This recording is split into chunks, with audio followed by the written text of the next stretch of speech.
தமிழர் நலனை பாதுகாத்திட, தமிழ்நாட்டிற்கான உரிமைகளை வென்றிட, சாமானியர்களின் மக்களாட்சியை உருவாக்கிட, மக்கள் தலைவனை மக்களாட்சியில் அமர வைத்திட நமது வாகை சூடும் வரலாறு திரும்புகிறது.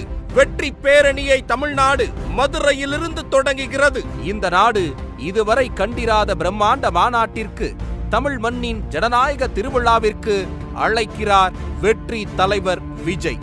வெல்லப்போகும் காலத்திற்காக பிரம்மாண்ட கட்டமைப்புடன், கழகத்தின் உறுதியுடன், ஒட்டுமொத்த தமிழ் மக்களின் ஆதரவுடன் நாம் அனைவரும் திரள்கிறோம். நம் மாநாடு பிரம்மாண்டத்திற்கு இணையாக தலைவரின் அறிவுறுத்தலின்படி மிக மிக கவனமான பாதுகாப்பு வழிமுறையில் நடைபெற உள்ளது. பாதுகாப்பான பங்கெடுப்புடன், அர்ப்பணிப்பான வருகையுடன், கட்டுக்கோப்பான கட்டமைப்புடன் நடத்தி காட்டி நாம் நம் மாநாட்டின் சிறப்பை உலகிற்கு அறிவிக்க வேண்டும். அந்த விதத்தில் நம் மாநாட்டில் நாம் அனைவரும் கடைபிடிக்க வேண்டிய வழிகாட்டல்கள்: திண்டுக்கல்லில் இருந்து வரும் வாகனங்கள் திருமங்கலம் வழியாக பார்க்கிங் ஒன்றிற்கு வர வேண்டும்.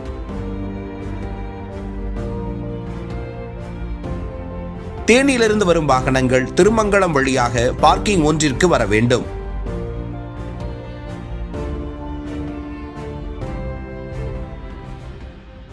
திருச்சி மார்க்கமாக வரும் வாகனங்கள் அனைத்தும் மேலூர் வழியாக பார்க்கிங் 2ற்கு வர வேண்டும். தென்காசியிலிருந்து வரும் வாகனங்கள் விருதுநகர் வழியாக APK 4 வழி சாலை மார்க்கமாக பார்க்கிங் ஒன்றிற்கு வர வேண்டும்.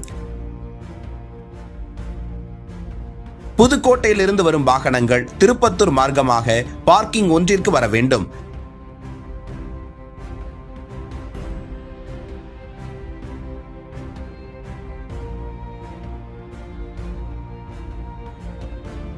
ராமநாதபுரத்திலிருந்து வரும் வாகனங்கள் பார்த்திபனூர் 4 வழி சாலை வழியாக வந்து APK 4 வழி சாலை மார்க்கமாக பார்க்கிங் ஒன்றிற்கு வர வேண்டும்.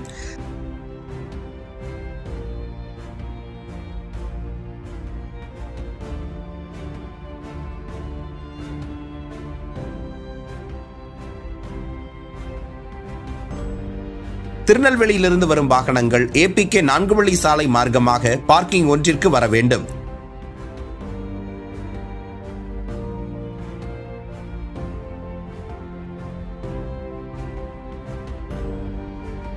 நெடுஞ்சாலையிலிருந்து மாநாட்டு பந்தலுக்கு வரும்போது ஒரே திசையில் இருக்கும் 7 நுழைவு வாயில் வழியாக மட்டுமே மாநாட்டு திடலுக்குள் நுழைய வேண்டும். நீங்கள் அமர்ந்திருக்கும், நிற்கும் இடங்கள் உட்பட திடல் முழுவதும் குடிநீர் பைப் மூலம் சுத்திகரிக்கப்பட்ட குடிநீர் வழங்கப்படும். மாநாட்டு திடலின் இரு பக்கவாட்டிலும் மாபெரும்